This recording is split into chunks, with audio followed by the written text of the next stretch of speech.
Developing news now from the state capitol. Tonight, we are one step closer to tolls returning to Connecticut.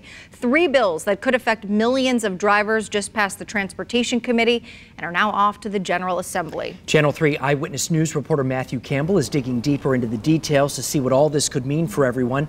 He is live at the Capitol with what he's learning tonight. Matthew? Well, Mark and Aaron, when you think about tolls, this map of all of the proposed locations may come to mind. You can see all of the red here scattered throughout the state. But what was actually passed today, it is nothing like this map at all. It looks a little bit more like this. It's a little more vague. What we know is that there's going to be 53 tolls in various parts of the state all along 91, 95, 84, and Route 15. It's controversial. Don't hurt the citizens of the state. But some say it's necessary. That's one way to plug other holes, and I'd be willing to pay it. No matter which side you're on, after today's Transportation Committee vote, which went on party lines, tolls are closer to becoming a reality. To go fix that road, fix that bridge, speed up that rail.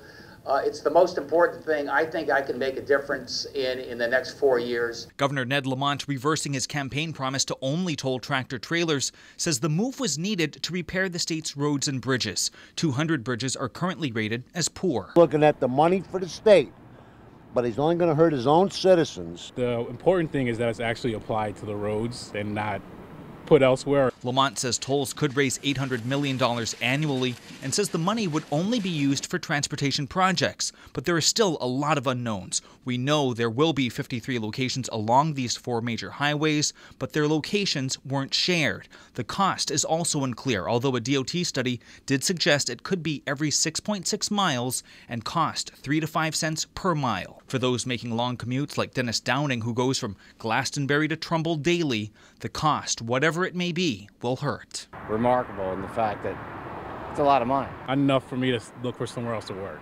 Really? Yeah. I mean, depending on how much it is, you got to think about you go 5 days a week, you go 52 weeks in a year, so you got 4 tolls, you're going to be spending a lot of money,